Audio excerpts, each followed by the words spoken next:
E na noite de hoje o tema é tormentos psicológicos. E, nossa, é um tema tão grande, temos tanta coisa para falar, que eu até peço que vocês me avisem o horário, porque eu já gosto de falar. E num tema assim, tão bom quanto esse, a gente acaba falando demais, porque o médium, tal como eu, é muito atormentado, tem muitos tormentos psicológicos, até compreender o seu próprio psiquismo, como funciona. Agora mesmo, como médium, estou percebendo a realidade espiritual que nos envolve. Tantos espíritos felizes, tantos espíritos precisando do nosso aconchego, tantos espíritos que nos trouxeram aqui para que a gente pudesse equilibrar o nosso psiquismo. Então, na noite de hoje, lembramos muito de Rubem Alves, porque foi um professor que trouxe uma frase importante para nós, que gostamos da educação e trabalhamos 32 anos na educação, até trabalharmos também como parapsicólogos.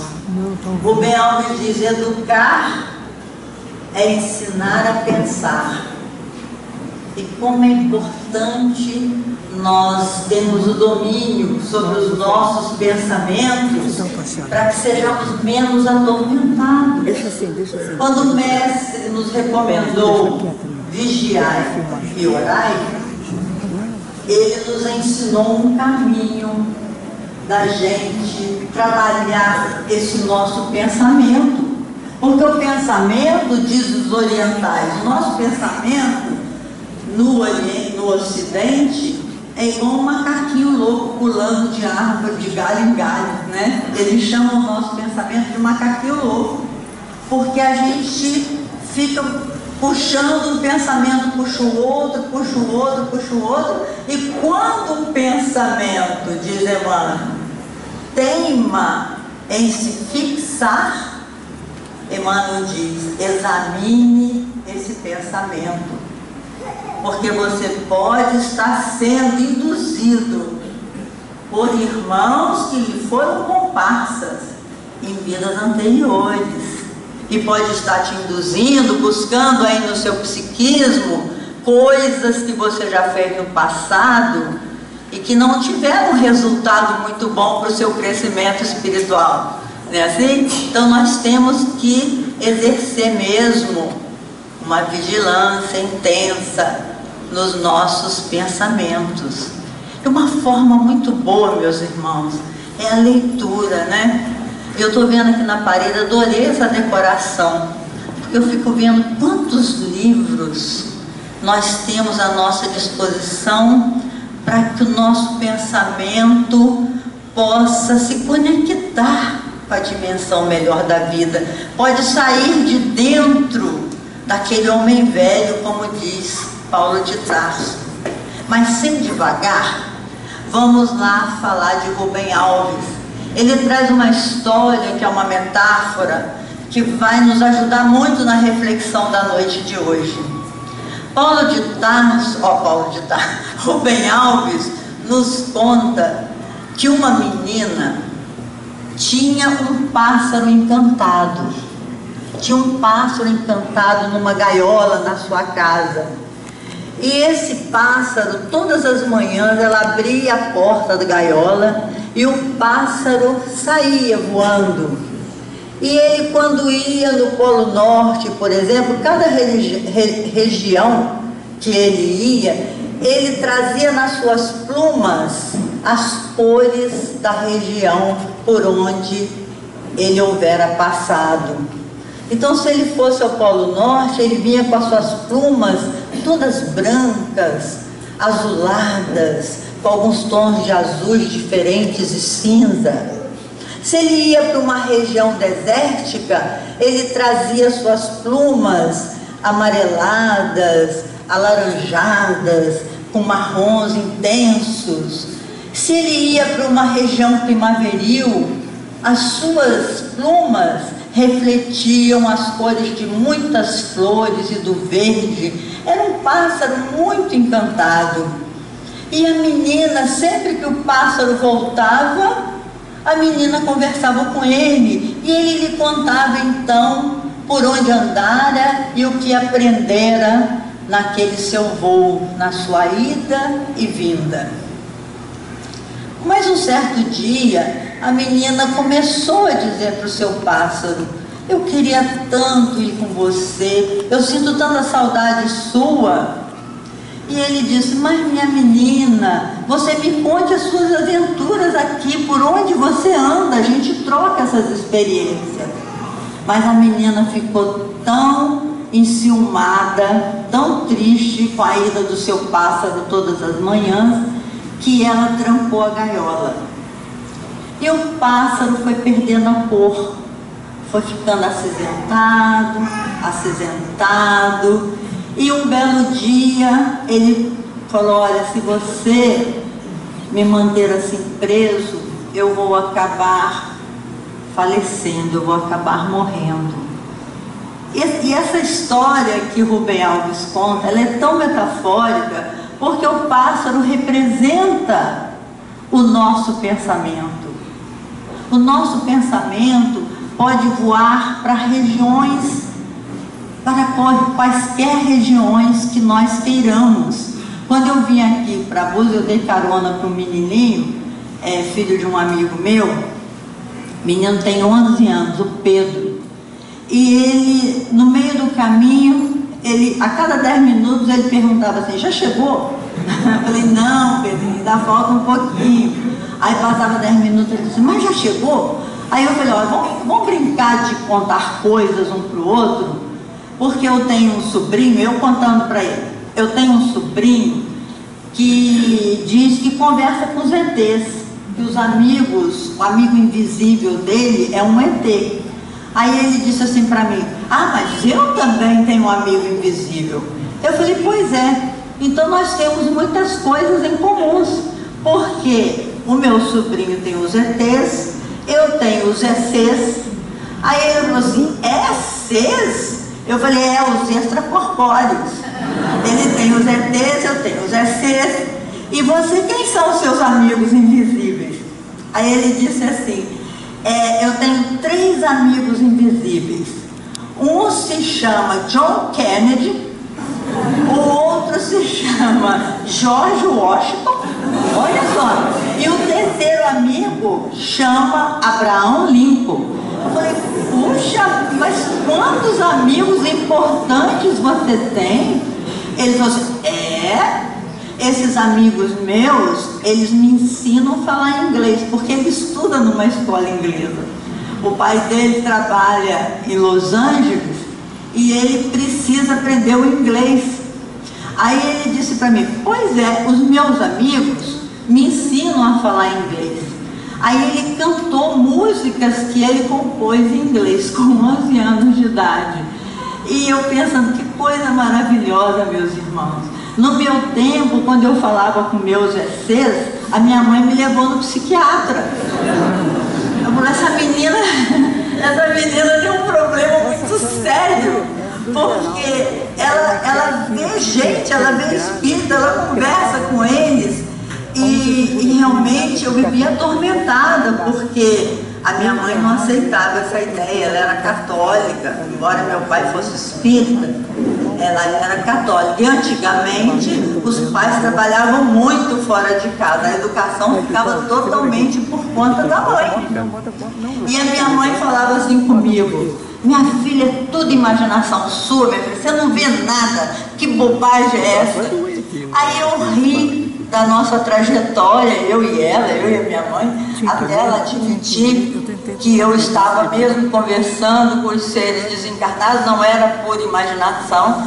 Os meus amigos invisíveis eram realmente os ECs, hoje eu tenho certeza disso, né? Mas eu disse: que coisa maravilhosa a gente poder libertar o pensamento. Nós não podemos cercear o nosso potencial de entrar em contato com uma dimensão mais ampla do que a nossa. E para que a gente trabalhe essa liberdade de pensamento, eu e a minha irmã Dalva, a Tânia até me cobrou, ele quer ter seus livros. Nós publicamos um livro pela editora La Chatre, que chama Na Medida Certa, e eu imaginei que bastasse dizer para a editora que eu vinha para cá, que eles mandassem o livro, mas realmente não chegou. Então a gente fica assim nesse compromisso de vocês comprarem quando puderem, ou pedir a La Chatre, né?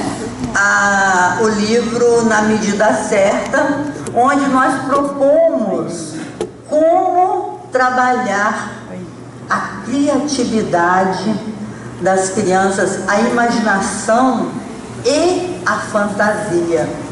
Porque, meus irmãos, nós não estamos aprisionados no nosso corpo físico. O pensamento, nosso pensamento é livre. Interessante que tem um grande filósofo conhecido russo chamado Gurdjieff, chama George Ivanovich Gurdjieff, que até amanhã eu vou aprofundar um pouco nele, porque ele inspirou o Dr. Robert Silvestre de Hope a falar sobre os níveis de consciência, que nós vamos falar um pouquinho também na noite de hoje. Porque nós temos que tomar consciência de que nós não estamos aprisionados no nosso corpo físico. E esse pesquisador, ele fez uma analogia do ser humano com uma carruagem. Imaginem uma carruagem puxada a cavalos. Então nessa carruagem tem o cocheiro, é aquele que leva a carruagem, e uma pessoa que fica dentro da carruagem. Então Gurdjieff,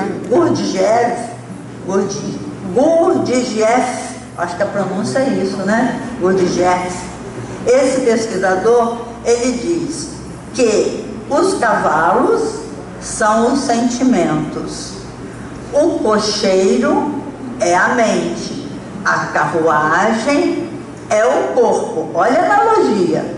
E a alma, nós, né, estamos dentro da carruagem. O grande problema é que quem está dentro da carruagem tem dificuldade de falar com o cocheiro.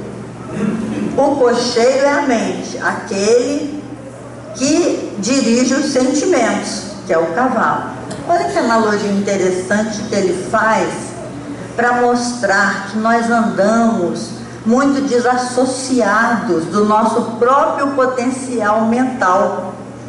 A nossa glândula pineal, aquela que o Dr. Sérgio Rodrigues pesquisou, não é? No Pineal Mind, o seu instituto que ele fundou em São Paulo, já ouviram falar do Dr. Sérgio Rodrigues? Ele comprova que a glândula pineal, assim como afirma André Luiz nos seus livros, inclusive no Missionário da Luz, que a glândula pineal é a válvula transreceptora, ou seja, é a válvula da mediunidade. É por onde ela fica bem aqui, né, em direção lá dentro do nosso cérebro, na direção da testa. Os orientais até põem uma pedra aqui, que eles chamam de terceiro olho, o olho de Shiva, aquele olho que é capaz de ver uma dimensão mais ampla. Porque o Espiritismo, meus irmãos, veio para tirar o véu, revelar.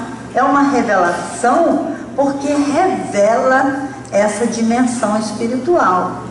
Inclusive Joana de Ângeles, no livro Plenitude, numa página intitulada Motivos do Sofrimento, ela diz que nós sofremos tanto porque nós nos distanciamos do nosso potencial mental de entrar em contato com a dimensão espiritual da qual nós viemos. Ninguém veio para ficar, nós estamos em trânsito. Bom, enfim, Gurdjieff, com essa mensagem da carruagem, que amanhã nós vamos aprofundar. Vocês estão todos convidados lá para o Lar de Maria, né? Nós vamos fazer um semináriozinho lá, do que é preciso o homem para viver. Ele inspirou Dr. Robert Silvestre de Hope a falar sobre os níveis de consciência. É um estudo que exige a nossa atenção e movimento dos nossos neurônios. Um outro pesquisador judeu chamado Seymour Bender, ele diz que um bebê nasce com 100 bilhões de neurônios. 100 bilhões. Um para cada estrela da nossa Via Láctea. 100 bilhões de neurônios. E esses neurônios, né, eles formam aquelas sinapses, aquelas conexões nervosas quando nós adquirimos algum aprendizado, algum conhecimento. Então tem uma ciência nova hoje que chama neuróbica. E nós temos como é que chama? Aeróbica, né? Que é quando a gente faz os músculos do corpo. A neuróbica é quando nós movimentamos os neurônios. E quando nós movimentamos os neurônios, nós evitamos o alemão. Quem é o alemão? O Alzheimer. Então, por isso é muito importante, quando os espíritos dizem amai-vos e instruí-vos, porque quando a gente busca o conhecimento, ainda mais esse conhecimento libertador, nós estamos movimentando os nossos neurônios. Estamos praticando a neuróbica. Então, nessa noite, nós vamos praticar um pouquinho essa neuróbica com estudo desses estudiosos da alma que vêm confirmar o que a doutrina vem nos ensinando. Dr. Deepak Chopra, que é um médico que também gosto muito, que escreveu Mente Sem Idade, Corpo Sem Fronteira, que escreveu A Cura Quântica e tantos outros livros, é um espiritualista, não é espírita, médico indiano. Ele diz: nós estamos saindo da era do conhecimento e entrando na era da consciência. Temos que tomar consciência do nosso próprio tamanho. Quem somos nós? Onde estamos? Por que estamos aqui? Então, Silvestre de Hope diz que os homens, nós seres humanos, temos 5 níveis de consciência. O primeiro nível de consciência ele chamou do sono sem sonho. Todos nós precisamos dormir. Aliás, na nossa vida, a gente passa 1/3 dormindo, né? 1/3 da nossa vida a gente está dormindo. Por que nós precisamos dormir? Os espíritos dizem que nós precisamos dormir para descansar do mundo de expiações e provas. Nós precisamos sair um pouco do corpo, e isso a gente consegue através do sono. E quando nós dormimos, nós sonhamos. Todos nós sonhamos, mas a maioria dos sonhos a gente não se lembra. Tem pessoas que dizem que nunca sonham. Aí, psicologicamente, nós perguntamos de que ela não quer, em que parte do seu psiquismo ela não quer mexer, né? Apaga completamente. E nós precisamos de sonhar. Então, Dr. Hope diz que o primeiro nível de consciência é o sono sem sonho, e que nós fazemos uma analogia, através dos estudos do Pastorino, com o materialismo. O nível mais baixo de consciência é esse em que a pessoa diz não acreditar em nada. A vida é só isso que passa pelos meus 5 sentidos. De vez em quando vou dar uma olhadinha para ele, então eu estou me sentindo desconfortável de deixar eles aqui sem olhar um pouquinho, né? Mas vocês me desculpem, é porque senão eu não consegui tirar o microfone. Enfim, o materialismo. O materialismo começou lá com Augusto Comte.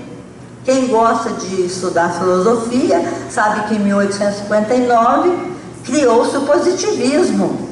O positivismo são aqueles 3 estados que Comte dizia: o estado mitológico, o estado metafísico e o estado positivo. Então o homem no estado mitológico era aquele homem que acreditava nos mitos, né? Ou seja, era Deus trovão, Deus chuva, não compreendia os fenômenos da natureza e tudo eram deuses. Depois o estado metafísico, segundo Augusto Comte, é o estado de que a pessoa precisa acreditar em Deus porque não encontra resposta para suas angústias.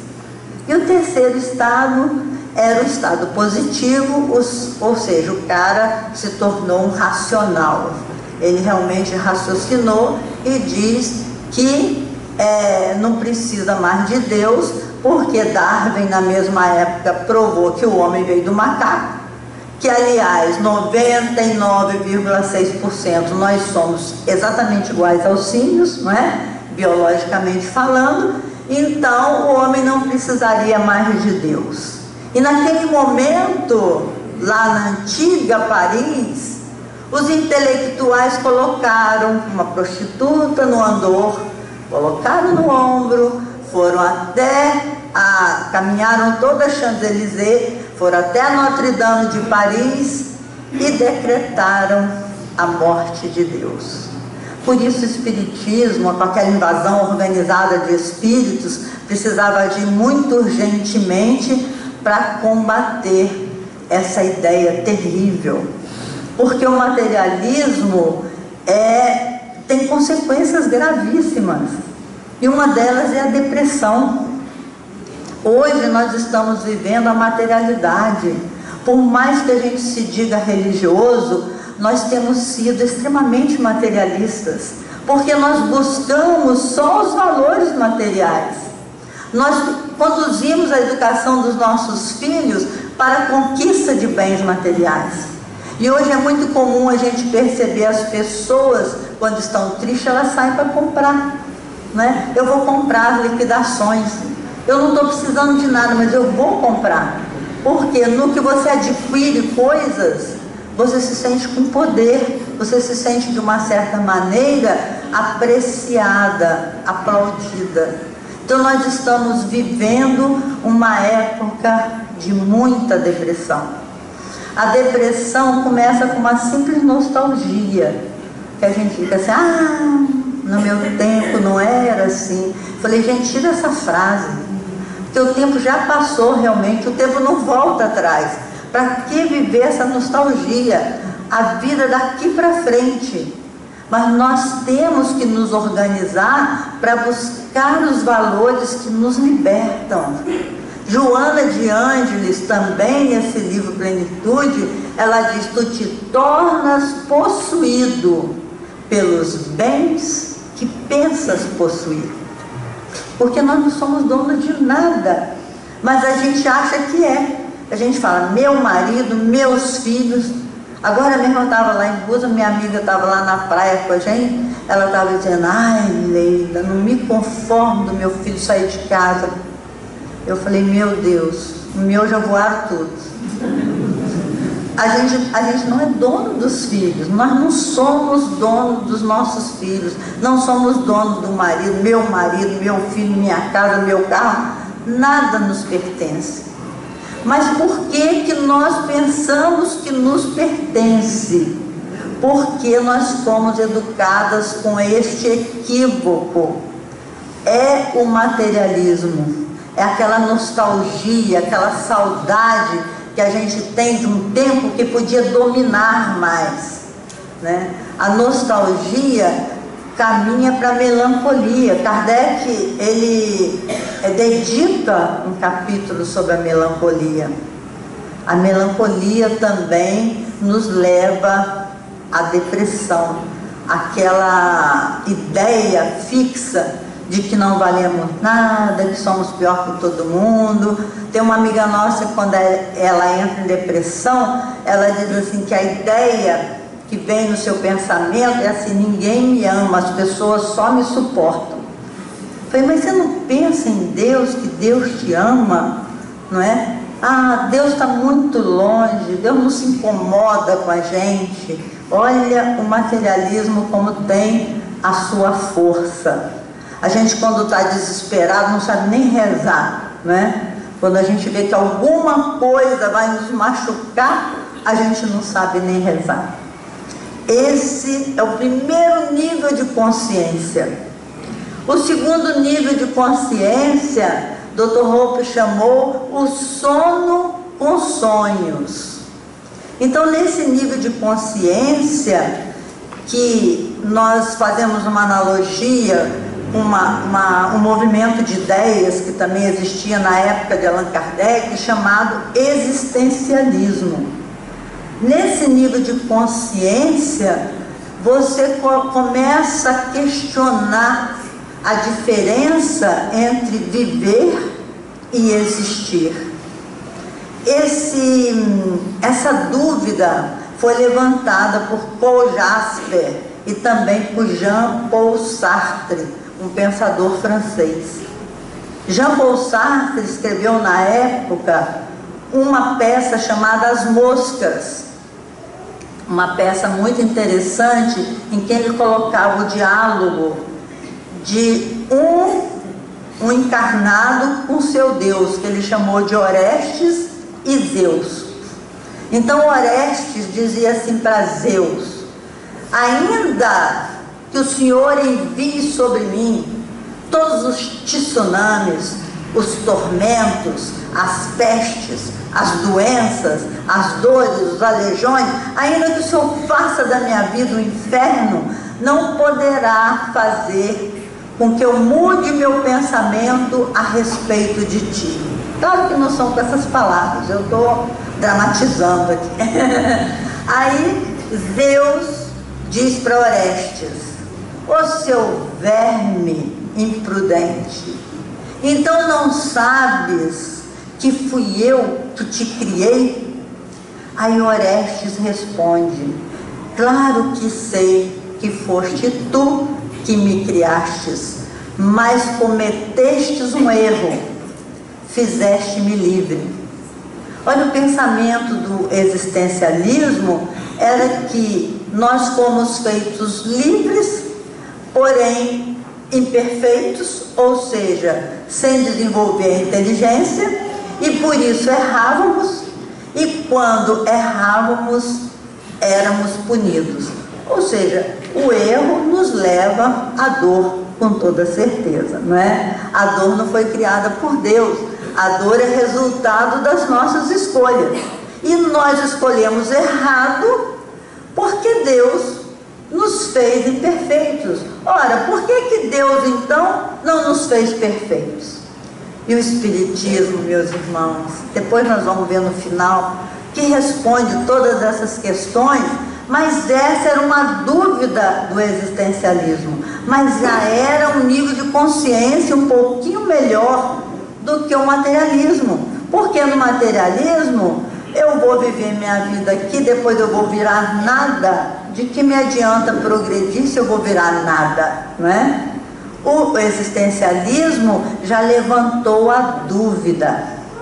Kardec fala dos benefícios da dúvida. É preferível duvidar de 9 verdades a acreditar numa mentira. Porque se a gente acredita na mentira, nós nos tornamos escravos dela, das nossas crenças equivocadas. No terceiro nível de consciência, diz Dr. Hope, é o que ele chamou de o sonho acordado. Ele chamou do sonho acordado, ou seja, uma transcendência do eu. No terceiro nível de consciência, o homem é capaz de transcender o eu. Vamos explicar o que é isso. E que nós fizemos, junto com os estudos do Pastorino, um nível de consciência, um movimento espiritualista. No espiritualismo, nós respondemos as questões importantes da alma. Quem sou eu? De onde vim? Para onde vou? O que eu estou fazendo aqui? Mesmo de forma imperfeita, nós buscamos essas respostas. Mesmo acreditando que a gente vai para o céu, o inferno ou purgatório, nós estamos aceitando a continuidade da vida. Ou seja, a vida tem noção de continuidade. Nesse nível de consciência, o homem já entende que o eu é a personalidade, que existe uma diferença entre personalidade e individualidade. A personalidade, que vem da palavra persona, que quer dizer máscara, é aquilo que disseram que eu sou e eu acreditei. Por exemplo, meu nome, Leila Brandão, filha de Sebastião, Dona Lídia, professora, casada, 3 filhos. Essa é a minha persona, a minha personalidade. Mas essa não sou eu. O que eu sou, a minha individualidade, só eu sei qual é a minha própria história. Vocês estão entendendo a diferença? Tem uma poesia do Juan Jiménez, sempre que eu falo nessa distinção, eu falo essa poesia de Jiménez, que ele diz assim: eu não sou eu.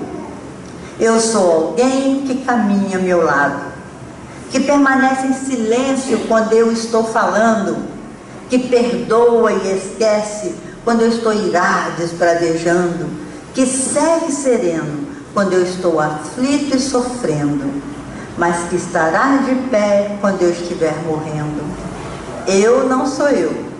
Eu sou alguém que caminha ao meu lado, e por este alguém vale a pena conspirar.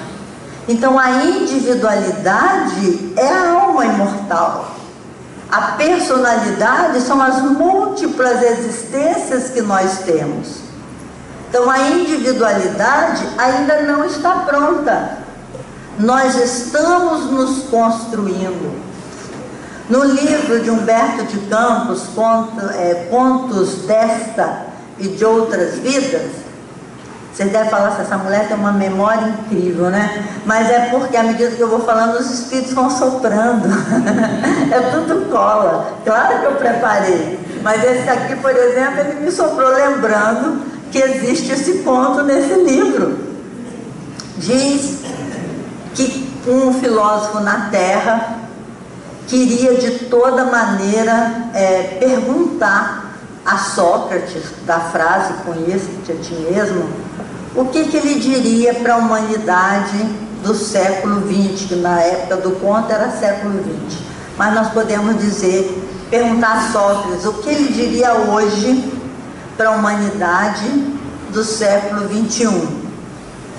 Aí diz que esse filósofo pedia, implorava a Deus que fizesse ele ter uma entrevista com o mestre lá na dimensão espiritual. Ele tanto pediu que quando ele desencarnou, ele conseguiu ir no Instituto do Sócrates e lá ele encontrou com o mestre. Aí ele falou: Senhor, o que o Senhor me diria para eu dizer ao meu povo lá embaixo, né, através da psicografia, que uma frase importante, o que o Senhor diria 2000 anos depois, 2600 anos depois, o que o Senhor diria para a humanidade? Aí diz que Sócrates pensou e respondeu: você vai dizer, conheça-te a ti mesmo. Porque, meus irmãos, nós nos desconhecemos. No momento que a gente se distancia da nossa filiação divina, que a gente deixa de ser filho de Deus, nós passamos a ser um instrumento do que o mundo oferece. Nós nos deixamos seduzir pelos convites que o mundo faz e que nem sempre esses convites trazem alegria para a nossa alma. Os espíritos dizem que a maioria dos nossos tormentos não são programas que nós trazemos, não. Alguns programas, lógico, nós trazemos pelos nossos equívocos do passado, trazemos alguns programas de refazimento, tais como a família, né? Tais como a profissão, algumas coisas que nos permitem refazer a nossa caminhada. Mas a maioria dos nossos tormentos são das nossas fraquezas de pensamento, das nossas invigilâncias nas nossas escolhas. Enfim, meus irmãos, é muito importante que nós saibamos que a nossa alma imortal, que nós somos filhos de Deus, como diz Joana, herdeiros de todo o universo. Nós somos filhos de Deus. Ser filhos de Deus quer dizer ter o potencial do amor e o potencial da sabedoria. Por isso os Espíritos vieram com essa bandeira: amai-vos e instruí-vos, porque são as duas asas da evolução humana. E a gente precisa tomar consciência disso. Nesse terceiro nível de consciência, nós já estamos olhando nessa direção, já estamos buscando saber que registros existem dentro do nosso psiquismo, porque o homem não nasce uma folha em branco. Se assim fosse, seria muito injusta a vida. Eu mesmo fico questionando por que Mozart compunha aos 5 anos em 12 vozes. E eu fiz 12 anos de conservatório, eu sempre falo isso, não saio do Por Elise. Eu falei, que coisa mais injusta, né? Eu também queria ter esse ouvido capaz de ouvir a Dança das Estrelas, sei lá onde ele tira aquela beleza de música, Bach e tantos outros. É claro que não existe injustiça na face da terra feita por Deus. Existe injustiça entre os homens, mas a justiça divina se patenteia nas suas leis, que são imutáveis. A cada um será dado segundo as suas obras.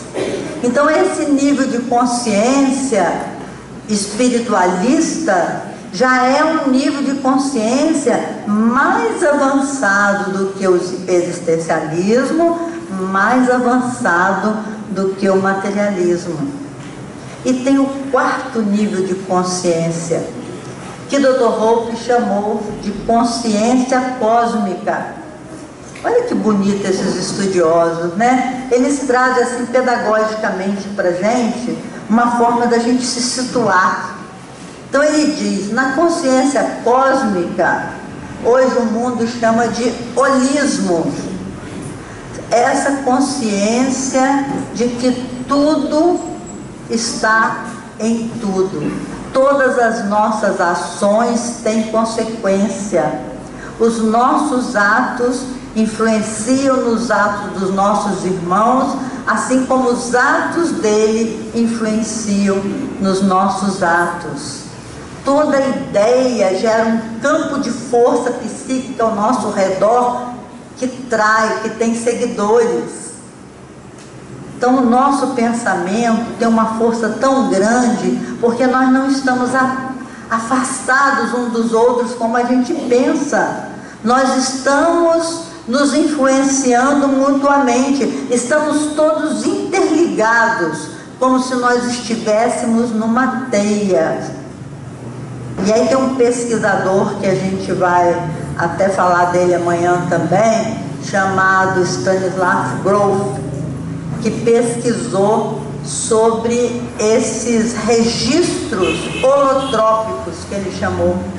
São os registros que nós captamos fora dos 5 sentidos. Hoje a gente sabe, através dos estudos desses psicanalistas, que nós temos muito mais do que 12 sentidos. E dentro da dimensão espiritual, então, nós estamos engatinhando na captação, né, dessas dimensões que convivem conosco, os espíritos. Enfim, meus irmãos, esse é o 4º nível de consciência.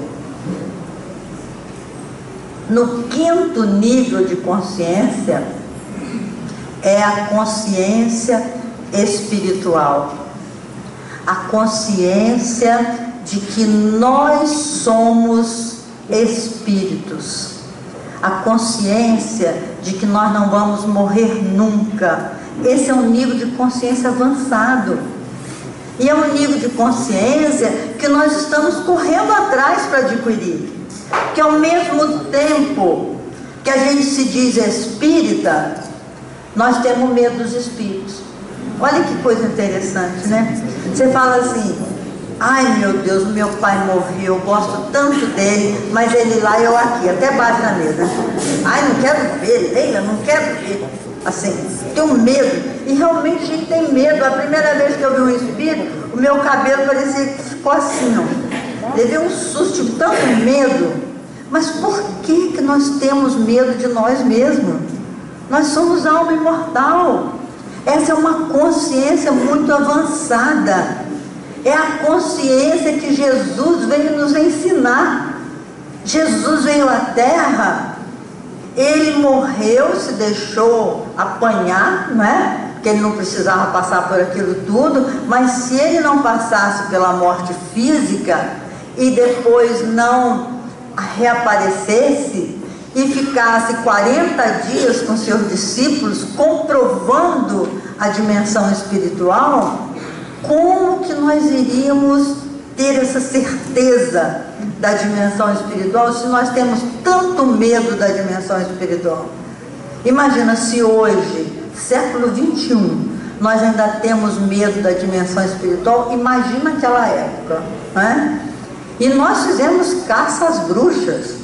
Na Idade Média, nós mandamos matar muita gente que dizia sentir num grau qualquer a presença dos espíritos. Eram considerados hereges.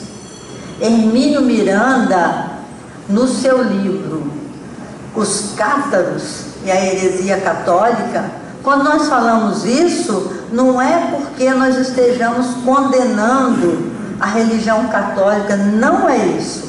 Eu adoro os católicos, gosto dos padres, gosto da juventude, gosto das músicas. Nós espíritas não temos preconceito nenhum com nenhuma religião, não é assim? Graças a Deus podemos entrar em qualquer templo de cabeça erguida e apreciar as pessoas pela conquista do amor que elas já têm. Mas nós examinamos a história e certamente nós estávamos lá, naquela organização equivocada, imaginando que nós poderíamos julgar as pessoas. Depois de ter estado com Jesus, a humanidade ter estado com Jesus, que Jesus falou: atire a primeira pedra aquele que estiver sem erro. Que Jesus falou, pediu aos homens: se te pedirem a túnica, a capa, dê também a sua túnica. Se te pedir um passo, dê 2. Porque eu vos digo, disse Jesus, amai-vos uns aos outros, assim como eu vos amei. Esse é o maior de todos os mandamentos. Então Jesus, depois de ter visto Jesus, nós organizamos em nome dele. Às vezes eu falo isso com meus amigos: se eu estou falando aí de Jesus nesses 30 anos da minha vida, é porque com certeza eu joguei pedra na cruz. Porque nós fizemos isso. Nós organizamos uma sociedade religiosa que julgava os outros, mandava matar em nome de Jesus.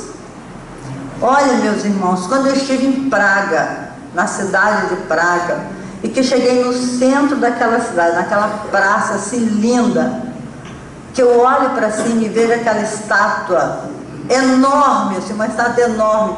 A estátua, através da minha mediunidade, aquela estátua vinha com a cabeça aqui no meu rosto e voltava, vinha a cabeça no meu rosto e voltava. E meu marido, já acostumado com as minhas maluquices, eu falei assim, eu tenho que sentar aqui, porque essa estátua está falando comigo. Aí ele falou assim, o que ela está falando com você? Já meio impaciente.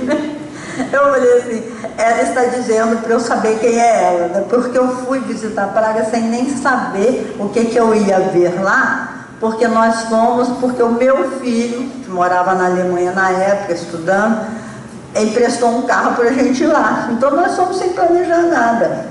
Quando chegamos lá, aquela estátua era de Jean Hus. Eu não sabia que era a estátua de Jean Hus.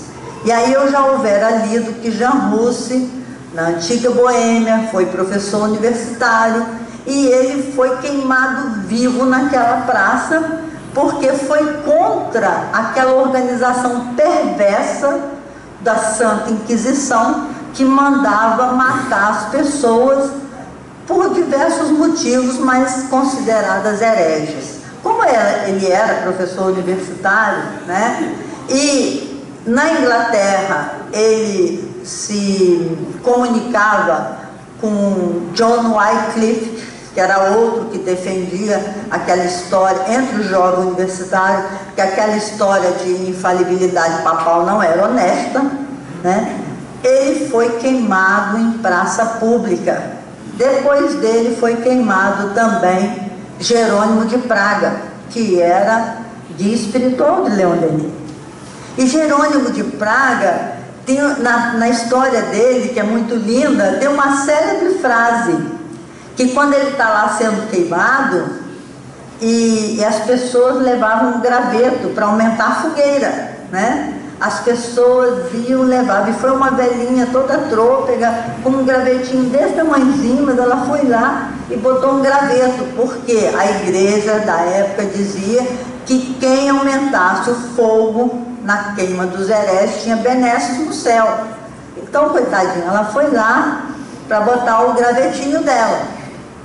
Aí Jerônimo de Praga, ele pronunciou a célebre frase Sancta Simplicitas, que nós falamos até hoje, santa ignorância, porque nós erramos por ignorância. A gente não erra porque quer, a gente erra porque não sabe. Então naquela época ele falou, santa ignorância, coitada, está me queimando aqui, porque uma organização em nome de Jesus me chamou de herege. E nós queimamos muita gente. Hermínio Miranda, nesse livro, Os Cátaros e a Heresia Católica, ele diz que nós queimamos na região do Orbe, na língua do Orbe, que eles chamam no sudoeste da França, os cátaros. Nós queimamos num só dia 450 cátaros, entre homens, mulheres e crianças. A igreja, na sua ilusão com relação à vida, queimou 9 milhões de pessoas. Não é um número pequeno. Santa ignorância. E isso tem consequência, meus irmãos, porque até hoje nós não aceitamos a realidade espiritual. É por isso que nós atrofiamos a nossa glândula pineal. Quando a gente sente a presença dos espíritos, nós temos os arquétipos no nosso psiquismo de medo. Como que eu vou aceitar o espírito se eu já fui queimado por conta disso? Ou vão me queimar? E queimar, como diz Joana de Andes, das mais diversas maneiras. Até hoje, quando alguém diz que vê um espírito, você já olha estranho para a pessoa. Você diz assim, tem cara de normal, né? Tem jeito de normal. Nós trabalhamos 7 anos lá, quando eu morava em Juiz de Fora, porque vocês notam o sotaque meio mineiro. Apesar de eu morar no Rio há 12 anos, não perdi meus 20 anos de Minas Gerais, né? Eu morei em Juiz de Fora, fazia parte do grupo de desobsessão da Sueli. mas a gente trabalhou no hospital psiquiátrico lá como voluntário para fazer um estudo no livro a loucura sobre o Novo Prisma, que é a loucura sobre o Novo Prisma de Bezerra de Menezes, onde ele falava da distinção da loucura por uma deficiência física e a loucura por influência dos espíritos. Então a gente ia lá para o hospital psiquiátrico para trabalhar com as chamadas loucas, né? E os loucos eram 250 mulheres, aliás, 250 homens, 150 mulheres. E aí nós trabalhávamos e fazíamos reuniões de obsessão para compreender quem que tinha loucura física e quem a gente percebia a influência dos espíritos. Muito interessante o trabalho, porque muitas das pessoas que sofriam uma obsessão até pequena, elas eram internadas pelos próprios familiares, porque só tem uns 5 minutos, Tamilda, eu estou te falando? Então, nesse 5º nível de consciência é a dimensão espiritual.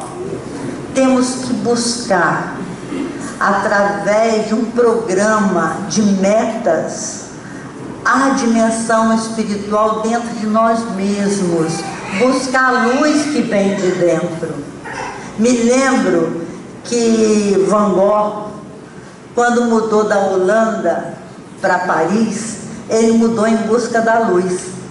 E ele escreveu essa célebre frase. Quando ele chegou em Paris, ele falou: essa luz de fora não quer dizer nada, o importante é a luz que vem de dentro. Então ele diz: eu quero a luz que vem de dentro, quero que as cores falem das minhas emoções. Então nós temos que buscar a autoiluminação, a nossa reforma íntima, buscar com todas as nossas forças vencer as imperfeições que resultam em sofrimento para a nossa vida. Buda, quando se distanciou, ou seja, Siddhartha Gautama, o príncipe, né? Quando ele se distanciou dos muros do seu palácio, ele foi capaz de escrever os 7 passos da iluminação. E nós precisamos também, meus irmãos, transpor os muros das nossas crenças, muitas vezes equivocadas, que trazem dor para a nossa vida. Por isso a historinha de Rubem Alves, a quem eu homenageio na noite de hoje, que ele faleceu aos 80 anos, né? Com muita dignidade. O professor Rubem Alves falando daquele pássaro que busca o conhecimento e volta trazendo as suas experiências, que a gente possa buscar o conhecimento.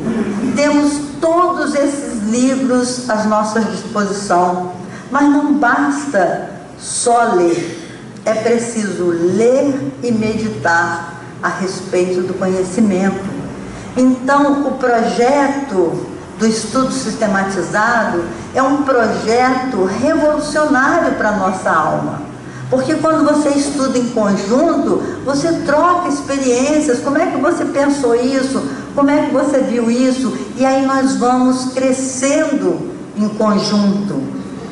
E o Espiritismo trouxe uma outra bandeira fantástica, que é a bandeira da caridade. Fora da caridade não há salvação. Porque quando nós fazemos o bem, em qualquer nível, seja até um sorriso, seja até um aplauso, seja até segurar a nossa boca malvada quando a gente quer falar mal, quando a gente faz algum nível de caridade, nós estamos treinando o nosso potencial amoroso. Então vale a pena a gente investir na dimensão espiritual. 1 hora por dia que a gente leia e medite, né? Kardec, no seu projeto 1868, ele fala: se o Espiritismo for bem entendido e bem compreendido. Olha que o mestre usou os dois verbos. Se o Espiritismo for bem entendido e bem compreendido, ele será capaz de alavancar o progresso da humanidade. Então, meus irmãos, está em nossas mãos. Jesus acredita que nós sejamos capazes. E é tão lindo quando eu vi na Copa do Mundo, o povo brasileiro, nosso povo é tão maravilhoso. A gente tem que ter muito orgulho do nosso povo. Que coisa linda o nosso povo confraternizando com o mundo inteiro. 3 bilhões de pessoas viram o espírito de fraternidade que é o povo brasileiro. Tem um monte de estrangeiro aí que não quer ir embora mais. Eles querem trabalhar de qualquer coisa, mas não querem ir embora. Porque a gente precisa disso. Nós precisamos de abraço, nós precisamos de carinho, nós precisamos de amor. E isso nós temos para dar. Nós somos um povo que, embora sofrendo, a gente fala graças a Deus. Nós acreditamos em Deus. Nós temos a certeza, não é acreditar. Emmanuel diz que a diferença entre dizer eu creio e eu sei. Nós sabemos que Deus é nosso Pai, que nos criou para o amor e a felicidade. Nenhum de nós foi criado para o sofrimento, meus irmãos. O sofrimento é resultado das nossas imperfeições, mas fomos feitos imperfeitos para que pudéssemos, com o nosso próprio esforço, nos tornar deuses. Porque se Deus nos tivesse criado perfeitos, que mérito nós teríamos da nossa perfeição? A escolha é nossa. Vamos dizer como Olavo Bilac, adoro recitar esse poema de Olavo Bilac, porque ele diz: ora direis, ouvir estrelas, certo perdeste o senso. Eu vos direi, no entanto, que para ouvi-las, muita vez desperto e abro as janelas, pálido de espanto.